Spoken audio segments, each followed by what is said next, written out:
Hello and welcome to Elecspo, and today we're off to Stamford Bridge. Frank Lampard's men are in the hunt for the top four, and the race is going to the wire after their 1-0 win over Norwich on Tuesday night. It's been a bright start of life as Chelsea manager for Frank Lampard, but where will he and his players be in 5 years' time? Well, using Football Manager 2020, we're going to find out. So here is where Chelsea's last starting 11 are in the year 2025 according to our simulation. Kepa, West Ham. The villain of Stamford Bridge right now, Kepa is not a liked man in West London, with a lot of talk that he needs to be replaced in between the sticks. Well, that's exactly what happened on Football Manager, but it took a while. Kepa was the number one until May 2024 and was pretty average, to be honest. His averages weren't amazing, but they weren't terrible either. They were they were average, which is alright for a normal goalkeeper, but not one who cost £71 million. He would join West Ham in 2024 for just shy of £40 million, and it's a move I think he regrets. His first season ended in relegation, meaning the world's most expensive goalkeeper is now a championship player. Then again, I think some will argue that's where he belongs. Cesar Azpilicueta, Real Sociedad.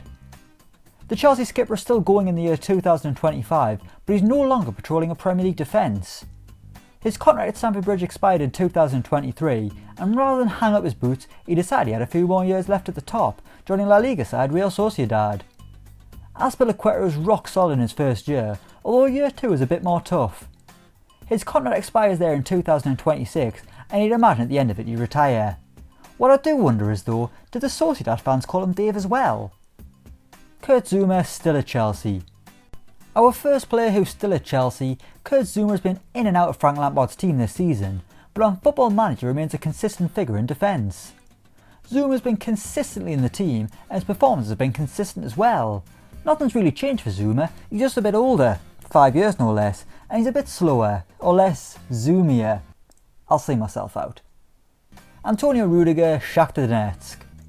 Just like Kepa, Rudiger was sold at a loss, which is something of a rarity at Chelsea when you look at their transfer record in years gone by. Rudiger took his defensive talents to Ukraine in 2022, with Shakhtar paying £16.5 million for his services. And you've got to say it was an inspired signing, as Rudiger is a man reborn, putting in wonderful performance after wonderful performance in orange and black.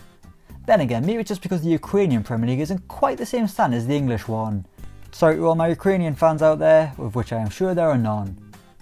Before we go any further, if you're new to the channel, I'd absolutely love it if you could hit that subscribe button and make sure you never miss a video, because I've got a house to pay for now.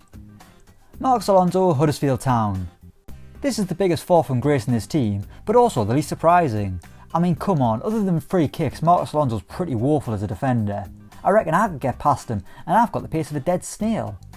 Alonso's been all over the place in this simulation, starting with back-to-back loan spells to Shanghai SIPG and then Werder Bremen. After that he joined Newcastle permanently, which is kind of just what you do if you're a fullback who once played for Sunderland. For example, Javi Manquillo, Jandre Yedlin, Danny Rose, the list doesn't go on, but it's still a long list. The move didn't really work for Alonso, who then ended up at Espanyol on loan before joining Huddersfield Town in the Championship on a free. And now he's on the transfer list for just 325 grand. I'd call it a day if I was him. Jorginho, Juventus. Sold by Chelsea in 2020, Jorginho opted for an easy life in France, joining PSG for £56 million. Despite winning multiple trophies, Jorginho wasn't really that good in Paris, but then again you don't have to be if you're a PSG player, you can just half-arse it for most of the season and still win the title by about 30 points. Anyway, he's now back in Italy in the vice-captain at Juventus, where at least he's playing a bit better. Ruben Loftus-Cheek, Leicester City. Chelsea have got a lot of youngsters right now who are going to go far, but that doesn't really happen for Ruben Loftus-Cheek on Football Manager. Sure, he's playing for a good club like Leicester, but he's not really that good. He's just kind of there, being quite average and scoring the odd goal. His international career stood still too, sitting on 10 caps for the entirety of the simulation. Should have opted to be Irish, Ruben. I'm sure you've got a great-great-granddad who once went to Ireland. That would have done the job. Mateo Kovacic, Barcelona. While Loftus-Cheek is struggling, Kovacic is thriving away from Chelsea. He left the Blues in 2020 to join Juventus, and now he's a Barcelona player. That's some CV he's got when you consider where he was before Chelsea. And his performances have been worthy of the elite clubs, constantly getting strong sevens everywhere he's been.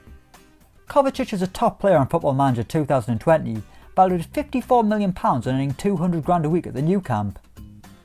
Christian Pulisic, still at Chelsea. He's still at Chelsea, but Christian Pulisic hasn't quite developed into the Eden Hazard replacement they thought he'd be. although he has got the number 10 shirt, which is a start I guess. He recently had a loan spell at Arsenal, which kinda says a lot about how he's thought of at Chelsea, but he's often impressed at Stamford Bridge and will be doing so for another 4 years with a £215,000 contract until 2029. Willian, free agent. The Brazilian's in red hot form right now, and that's exactly how he finished his Chelsea career on FM. He stayed there until 2021 and actually enjoyed the best season of his career, but when his deal expired he headed to Atalanta to test himself in Italy. He was alright over there, but come the summer of 2025 he was released, meaning Willian is now a free agent looking for another club. There's no one currently interested, and he's said to be counting down the days until his retirement in the summer of 2026, so I'd be very surprised if he actually bothers his arse to sign for anyone. Olivier Giroud retired. Scorer of the winner against Norwich on Tuesday night, the sexy Frenchman is no longer playing football, calling it a day in the summer of 2023. He didn't end his career at Chelsea though, instead spending 3 years back in France with Lille, where he scored 15 goals in 36 Ligue 1 games, which is pretty good going for a man of his age. He's now wanting to become a director of football, but as always, no one has taken a punt on the retired player who wants a job. So that's where the starting 11 is. Let's have a look at some other players and then finish off with Frank Lampard. Reece James is still at Chelsea but no longer first choice right back since the arrival of Max Aarons. Andreas Christensen is part of an Arsenal defence that surely can't be any worse than it is right now. He's joined there by Fikayo Tomori, who's now one of England's main centre backs. And a third for good measure, Callum Hudson-Odoi is also a gun after a £35.5 million move. N'Golo Kante has just been released by CSK in Moscow and is an offer from Real Sociedad, as well as interest from Atletico, Real Madrid and Valencia, begging the question, why did he go to Russia in the first place? Mason Mount is still Chelsea's number 19 and valued at a huge £70 million.